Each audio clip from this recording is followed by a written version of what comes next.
Hi, survivors, y'all. I did it again. I thought I was recording. I recorded about 20 minutes of just me going 20 minutes going on and on and on. And I look at the phone.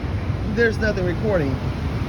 But the title of this is Things Will Never Be the way it was.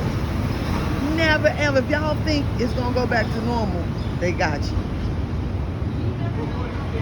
You're blind.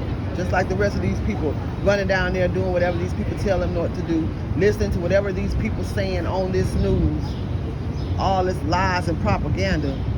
It'll never be the same. Matter of fact, they're gonna keep on rolling out agenda after agenda after agenda after agenda. I was saying when I thought I was recording, some people I work with, they was talking about how the Democrats making things better and this and that. When I hear these conversations, I don't even say anything. I just listen to the blind. How the JAB people who don't want the JAB is stupid, and they talking about which one they got, and I'm like, wow.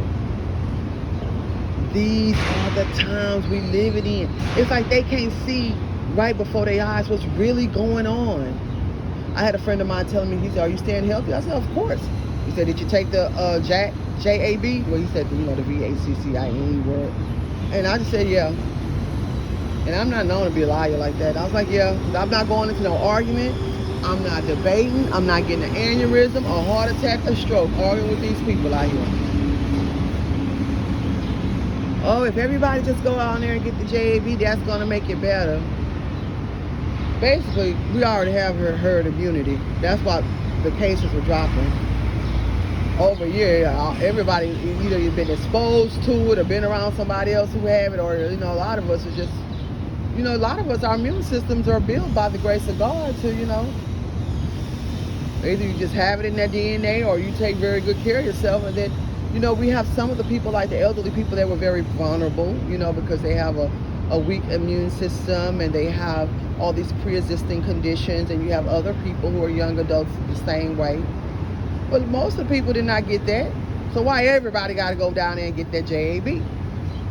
So I'm listening to conversations, and when it comes to them Democrats, Democrats, I don't like them. I see how they the ones, that's why they put that man in office, because they the ones going to roll these agendas out. They're going to enforce them. That's their whole plan. That's their whole plan.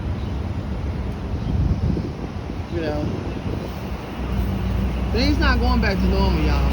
And then when this eviction moratorium, when they let that off, and the unemployment stop, oh man, we think we see crime bad.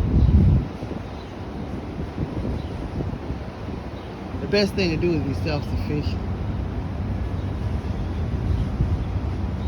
And I was reading a comment on the Full Spectrum Survivor. This one lady, she made a very vital point. She said because of technology, people, and because of the convenience of being able to go to the store and rent from somebody, she said people don't know anything about survival or how to make it in the wilderness or how to survive off the land. And that is so true. A lot of people don't even know how to cook. Like just basically make a meal. Or know what plant you can eat and what plant you can't. What snake is poisonous, which one isn't.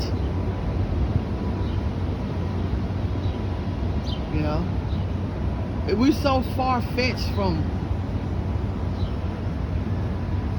where we need to be. I remember my grandparents back in the day, they really didn't buy nothing from the store, to be honest with you. We had a garden in the back of the yard. My grandfather owned his house,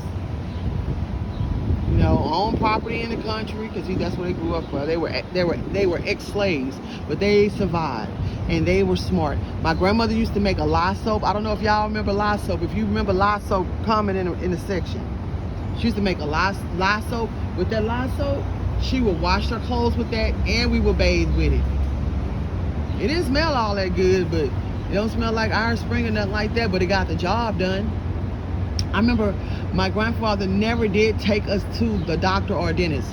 When our tooth got loose, he pulled it out himself. I remember one time, we didn't go to doctors. And we basically ate beans and rice every day. Every now and then they put like a little pork skin fat in there or a little meat. We didn't really eat a lot of meat because, you know, those slaves, they grew up on, you know, all them bad meats and stuff like that. You know, every now and then they put little neck bones and stuff like that in the bean pot, you know, make it with the beans. I don't eat those kinds of meat no more, but we were all right. We survived. We healthy to this day. They didn't really go to the grocery store. Now I remember, they weren't big spenders like that. We had to wear each other's clothes. You know, my grandparents had 14 children and they were raising me. It was 15 kids in a 2-bedroom house that my grandfather built. 1 bathroom. We sleeping on the bed with each other. We sleeping on the floors. We made it. Nowadays, you got to go get the latest this, the latest that. We got to drive the newest car.